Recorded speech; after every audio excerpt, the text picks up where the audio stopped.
Todos encontraram? Amém? Seguinte a palavra do Senhor.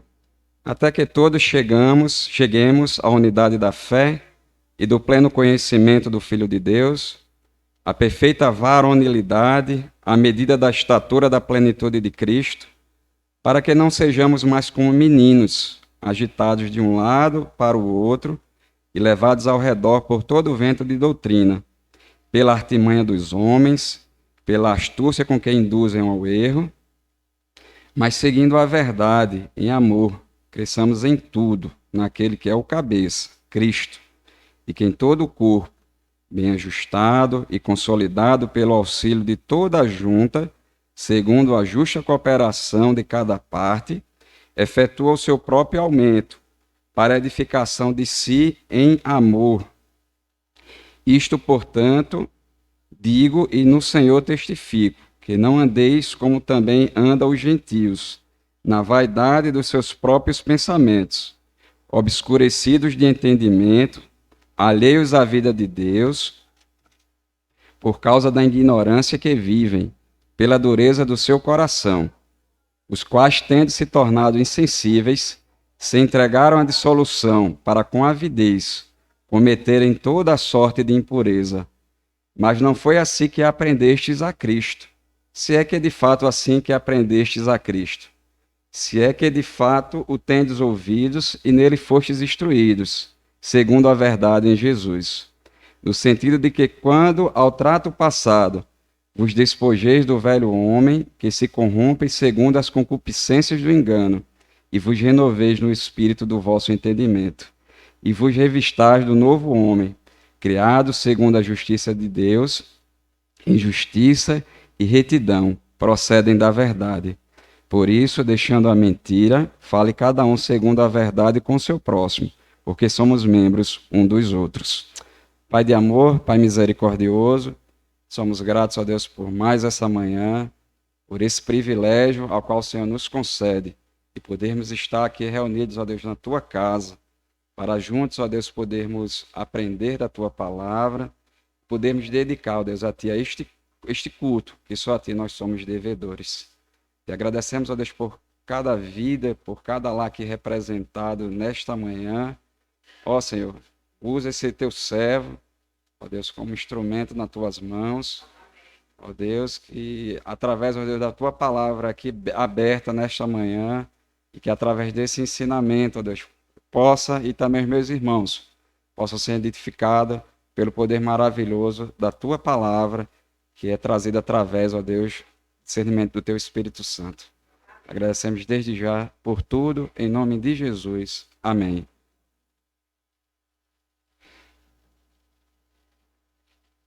Meus irmãos, esse texto que nós acabamos de ler nessa manhã, ele vai nos trazer, né, o tema, na verdade, desse assunto, vai falar sobre cosmovisão. E o que nós, na verdade, entendemos como cosmovisão é basicamente a forma com que nós enxergamos o mundo, né? A ótica pela qual nós enxergamos, na verdade, as pessoas, a sociedade, a realidade da qual nós estamos inseridos.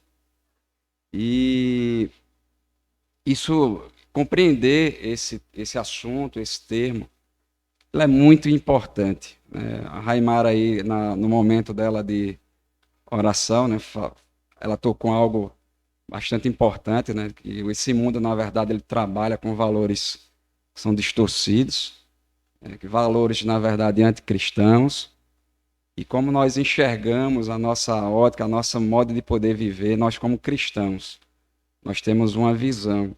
E o nosso ponto de partida de visão, da cosmovisão cristã, é a Escritura Sagrada. A termos de introdução, gostaria de compartilhar com os irmãos nessa manhã, é que nós verificamos principalmente no século XV e no século XVI, o mundo ele passou por diversas transformações diversas, né, onde o ser humano passou, na verdade, a questionar ainda mais as coisas. E nós vemos que, diante dessas descobertas, né, o ser humano passou a pensar que a razão, na verdade, seria a base de tudo, né, que a razão humana era o máximo e que nós, em nenhum momento, nós precisaríamos, na verdade, de Deus. Só que com o passar do tempo, o homem observou também que a razão por si só, ela não era necessária. Era necessário também nós apelarmos para algo emocional e aceitar, na verdade, não só apenas a questão da razão, colocá-la de lado e tudo aquilo que nós pudéssemos sentir, né? Os nossos sentidos pudessem ser absorver. E, diante de tudo isso, nós chegamos à conclusão, na verdade, que isso também não seria, né? Não seria unicamente exclusivo, não poderia, na verdade, fazer com que o homem pudesse se sentir satisfeito. Nós chegamos plenamente ao século XXI, onde o ser humano teve que desconstruir tudo isso. A razão não era mais importante, a emoção também não era mais fundamental, e que um motivo simples, né? A filosofia da verdade é que nós devemos inventar e ter a verdade de acordo com aquilo que der na nossa cabeça e na nossa mente. E, irmãos, infelizmente, né, com o passar do século, todas essas coisas, o que nós vemos as implicações para o nosso mundo é que como a nossa cosmovisão afeta todos os setores da sociedade, inclusive a nossa igreja. Nós podemos observar que desde as classes mais elitizadas, ou das maneiras classes mais pobres, todos nós encontramos de maneira distorcida, todas essas pessoas veem de modo distorcido a maneira de poder ver o mundo, de poder compreendê-lo. E se não existe verdade absoluta, então não existe nada que seja totalmente errado. Ninguém pode apontar o erro de ninguém. Não existe erro algum. Então, se não existe erro algum, não existe mal, não existe verdade, não existe bem, não existe mal, não existe justiça, não existe injustiça. Estamos diante, na verdade, de um colapso. Estamos diante de um colapso. Porque não existe, na verdade, absolutos. Tudo é relativo. Tudo é relativo. E essa forma com que o homem tem essa visão distorcida de si e principalmente sobre Deus. Irmãos, um primeiro ponto que eu gostaria de observar com vocês, um conceito distorcido. Nós vivemos realmente num mundo pluralista de conceitos vagos e que não existem concretos. E com certeza, né, a gente já ouviu alguém dizer, né, a minha verdade não é a sua verdade. É o que a gente mais observa. Você tem a sua forma de pensar, mas eu penso de outra forma. Então você fica com sua verdade e eu fico com a minha. Essa declaração, irmãos, distorce o conceito objetivo, na verdade, sobre o que é verdade. Essa declaração depois admite que a coexistência de verdades contraditórias. Hoje em dia, politicamente correto, né, nós relativizarmos tudo, inclusive algumas afirmações cínicas. É o caso que nós podemos observar na palavra de Deus sobre Pilatos, né, quando ele registra lá em João 18:38, que ele, sabendo que condenava alguém inocente, ele indagou assim: o que é a verdade? O que é a verdade? Eu gostaria de abrir um parênteses dentro desse conceito distorcido, que a verdade não é tão importante assim.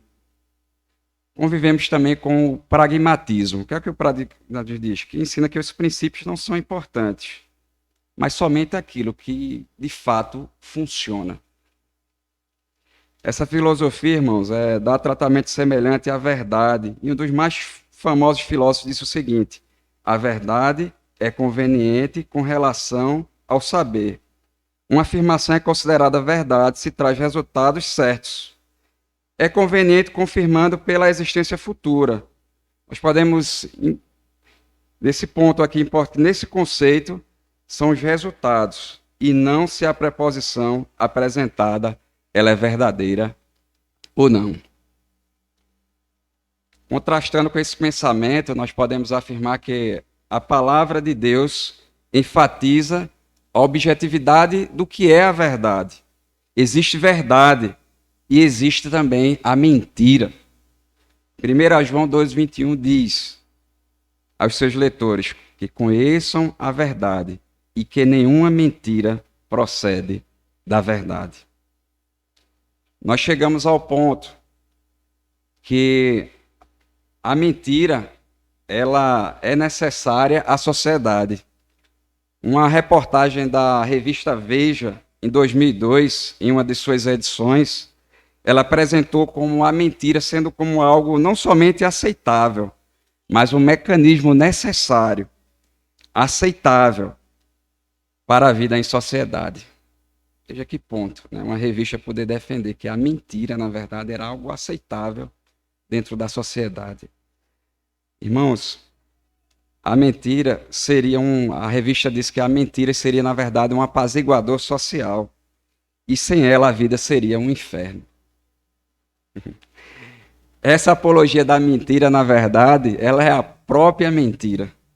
Jesus exalta a verdade e ele mostra a possibilidade de ela caracterizar uma pessoa, como na sua descrição lá sobre Natanael, em João 1,47, que ele diz: eis um verdadeiro israelita em quem não há dolo. Ou seja, em quem não há falsidade, que não há segundas intenções. Nesse tipo de vida de apreço da verdade, esse tipo de vida deve ser o nosso objetivo como verdadeiros cristãos. O segundo ponto que eu gostaria de destacar nessa manhã com os meus irmãos é que o contraste ele é necessário. O conceito de cristão, ele vai justamente entrar contrário, irmãos, à cosmovisão, à filosofia desse mundo. Nosso entendimento sobre este mundo, ele procede exatamente das escrituras sagradas. Não somos detetores de conhecimento especulativo, mas somos recebedores de revelações objetivas em forma de proposição. Para o cristão, existe um conhecimento verdadeiro. E esse conhecimento verdadeiro está em Jesus Cristo. A palavra de Deus é a verdade. É a nossa única fé prática, de regra de fé e prática. Deixa eu abrir um parênteses aqui dentro desse contraste necessário mais uma vez. O perigo, irmãos, de nós podermos sucumbirmos ao modo de nós podermos pensar esse mundo. O grande problema é que a forma de pensar deste mundo invade até mesmo as nossas igrejas. Um pastor ensinando um curso de hermenêutica na internet, ele escreveu que nós devemos abandonar as pretensões absolutas com relação à posse da verdade, uma vez que nós não podemos conhecer de forma absoluta a verdade. Fazendo menção, a João 14,6, esse pastor disse: a verdade é uma pessoa, é Jesus, e não uma ideia. Esse é, entretanto, um raciocínio falaz. Na verdade, é uma meia-verdade. Jesus realmente é a personificação da verdade. Ele é de toda verdade, é a verdade que liberta. Mas o conceito bíblico de verdade não está subjetivamente ligado à pessoa de Jesus. A verdade é apresentada como um conceito objetivo em muitos outros trechos.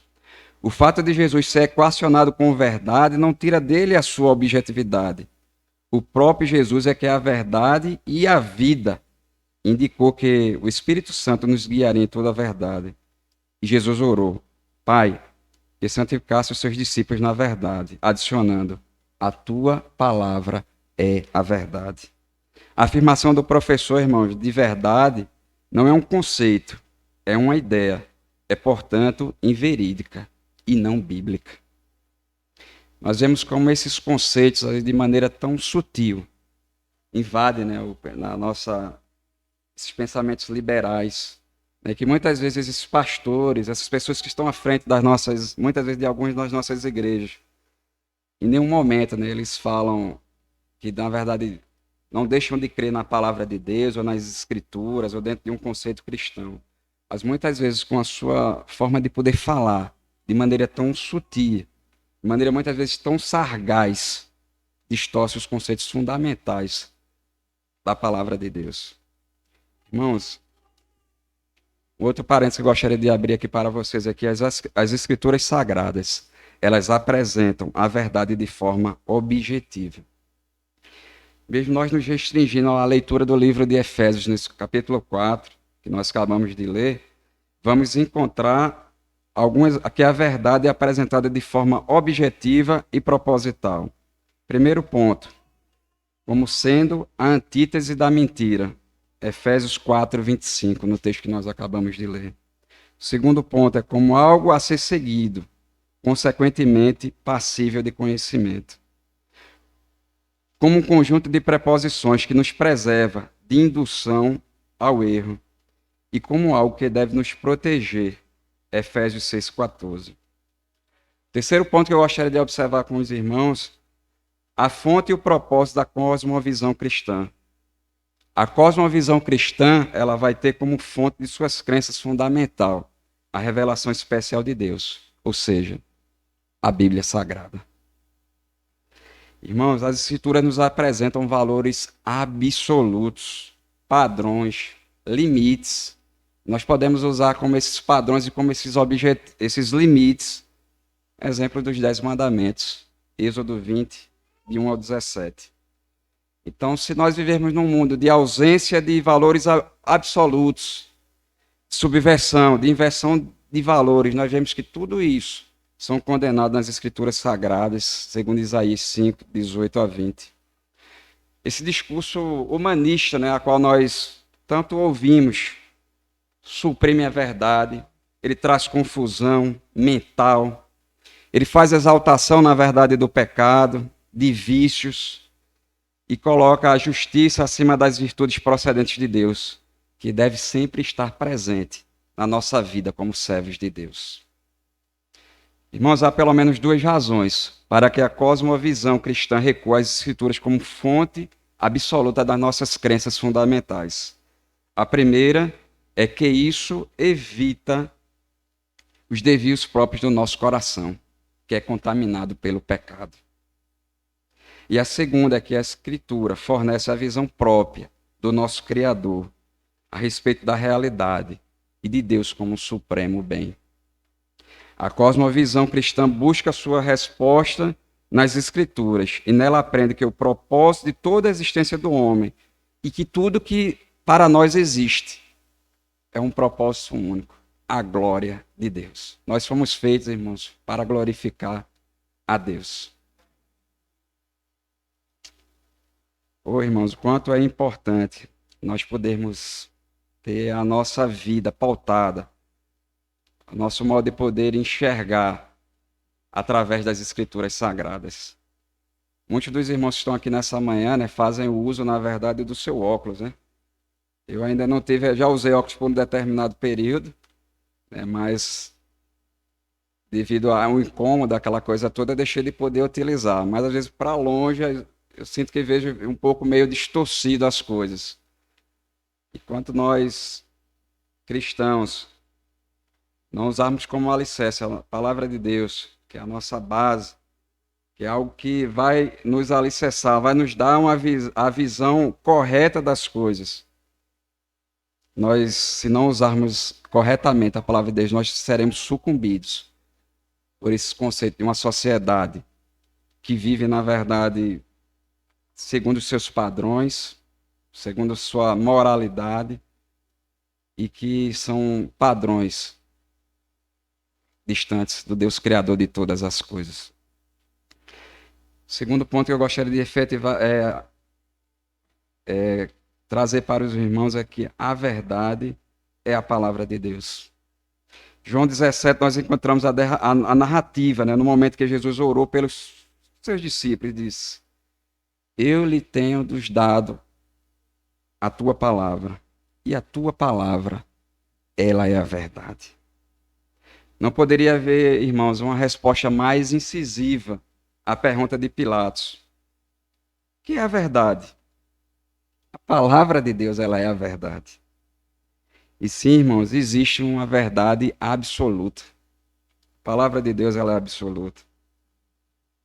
Quando Jesus estava se referindo aos seus discípulos, sem dúvida, e todo o seu ministério de ensino. Então essa palavra é o nome de Deus, é o ensino de Jesus Cristo a respeito do Pai. A vida eterna é esta, que te conheça a ti, o único Deus verdadeiro, e a Jesus Cristo, a quem enviaste. Portanto, a verdade, ela é a palavra de Deus. Outro ponto que eu gostaria de dizer, irmãos, que é o mundo, ele odeia a verdade. Né? Em João 17, ainda Jesus nos fala, né, sobre a verdade e que também se refere a nós, o próprio Jesus. O fato de não ser deste mundo e, por consequência, ser odiado por este mundo.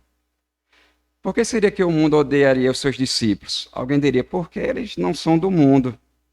Esta é a resposta correta. Mas alguém poderia dizer, além disso, por que eles receberam a palavra de Deus? Vejamos que o texto nos diz, ele tem dado a tua palavra e o mundo odiou, porque eles não são do mundo. Então não é errado dizer que existem dois motivos. O mundo odiava os discípulos, assim como odiavam os mestres, porque eles não eram deste mundo. Nós temos dito, irmãos, que o mundo odeia a verdade. Isso é perfeitamente evidente. Que o mundo, na verdade, ele prefere, na verdade, a mentira. Porque a mentira ele é uma coisa comum. A mentira é uma coisa comum neste mundo a qual nós vivemos. E a Bíblia ensina que o mundo está debaixo do poder do maligno. E o diabo é o grande governador desse sistema. E Jesus disse o seguinte: quando mentia, falava do que lhe era próprio, porque ele é o pai da mentira. João 8,44. E essa é uma das suas influências no mundo: o amor da mentira, o ódio, a verdade. E é como consequência o mundo substitui a verdade pela mentira. O livro de Romanos vai nos destacar, né, justamente isso, né, que a ira de Deus ela se revela, né, na natureza contra toda sorte de impiedade, com toda sorte de injustiça, contra toda sorte de perversão humana, né, onde os homens, na verdade, detêm a verdade por injustiça. Né, e esse verbo deter significa suprimir, abafar. E nós vemos que esse mundo, irmãos, ele tem realmente trabalhado tudo que é contrário, né, à palavra de Deus, tudo que se revela, né, como verdade, tudo que a gente prega, tudo que a gente fala. Nós vivenciamos realmente dias difíceis, né, onde a qual o evangelho ele tem se colocado, né, como um alvo de chacota na nossa sociedade, né, onde o homem ama, na verdade, não ama mais a verdade, né? Antes, ele vive de uma forma depravada, né, de uma forma distante do Criador, o Deus soberano, Criador de todas as coisas. Por isso, irmãos, o ser humano ataca a verdade, isso não é novo, porque o mundo sempre atacou e sempre há de continuar atacando o Evangelho, a igreja. Mas a estratégia antes era negar, distorcê-lo. O mundo pós-moderno inova, negando a existência. É uma postura tão absurda, é uma postura tão perniciosa, quanto as outras tentativas que sempre ocorreram de poder distorcer a palavra de Deus. Mais uma vez o homem quer fugir da verdade, desta vez negando que ela existe. Outro ponto que eu gostaria de destacar com os irmãos nessa manhã é que a verdade, ela santifica. Mas talvez o aspecto mais odiado pelo mundo do que concerne a verdade é o fato que ela causa uma grande separação entre as pessoas que aceitam e as pessoas que fogem dela. O verbo santificar ele pode ter dois significados. O mais complexo significa separar do mundo pela verdadeira santificação de vida, de modo que no coração e na mente, em pensamentos, palavras, ações, a palavra começa a viver mais e mais de acordo com a lei. E um sentido mais restrito pode significar separação. Assim, a palavra causa uma separação entre os crentes e os não crentes. E não há motivo, irmãos, para não aceitar os dois sentidos. Nós, como cristãos, fomos separados para este mundo, para viver uma vida em santidade. A palavra de Deus é um instrumento para que isso possa se tornar possível nas nossas vidas. A santificação visa um objetivo comum, um objetivo único. Ela é profundamente necessária na nossa vida como cristão, para que nós possamos cumprir a missão de Jesus Cristo, que ele designou para cada um de nós. E Jesus envia os seus discípulos santificados pela palavra e com o objetivo: proclamar a sua palavra. E nós, portanto, devemos abrir a nossa boca, a nossa voz e dizer para este mundo que nos odeia que existe uma verdade absoluta. E essa verdade é Jesus Cristo. E essa verdade é a sua palavra, é a Bíblia Sagrada.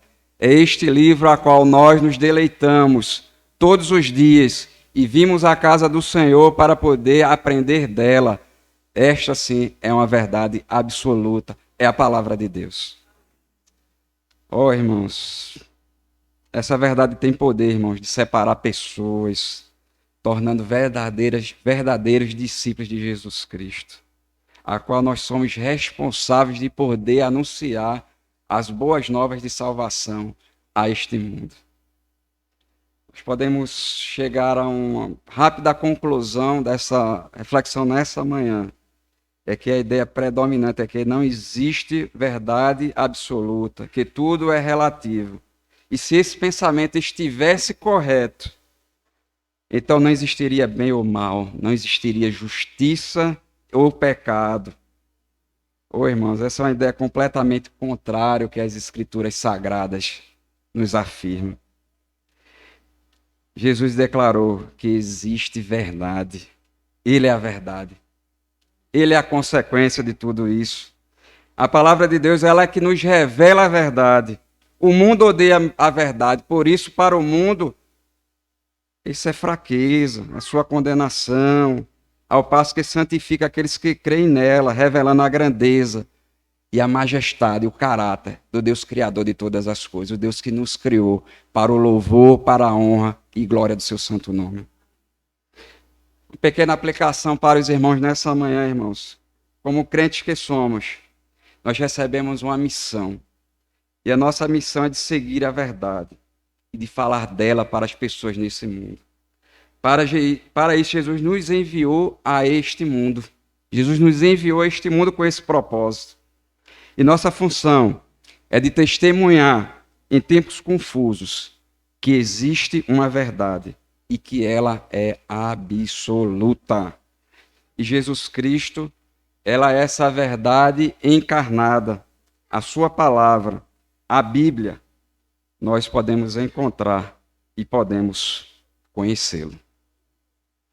Que nessa manhã, o Espírito Santo de Deus, através dessa reflexão nessa manhã, possamos enxergar essa cosmovisão, a nossa maneira de podermos ver o mundo a qual nós estamos inseridos, um mundo que a todo momento tenta conflitar a nossa fé, que tenta colocar em descrédito a fé cristã, as escrituras sagradas, um mundo que quer viver ao seu bel prazer, a seus próprios interesses, e que muitas vezes de maneira tão sutil nós somos levados a absorver esses ensinamentos, e que muitas vezes também, irmãos, as nossas famílias, principalmente os nossos filhos, a geração a qual nós estamos inseridos, tem bebido muitas vezes desses conceitos. E o quanto é importante nós, diante de um mundo de valores distorcidos, que tenta dizer que não existem valores absolutos, possamos defender essa bandeira, que existem sim valores absolutos. Jesus Cristo é a verdade e a sua palavra nos ensina de podermos, que existe um Deus criador de todas as coisas, que criou tudo para o louvor e glória do seu santo nome, e que nós fomos criados única e exclusivamente para o louvor e para a glória do seu santo nome. Que possamos crer nessa verdade nessa manhã, que possamos nos apegar e que possamos ser guiados única e exclusivamente pelo Espírito Santo de Deus. Que Deus assim nos abençoe nessa manhã. Amém.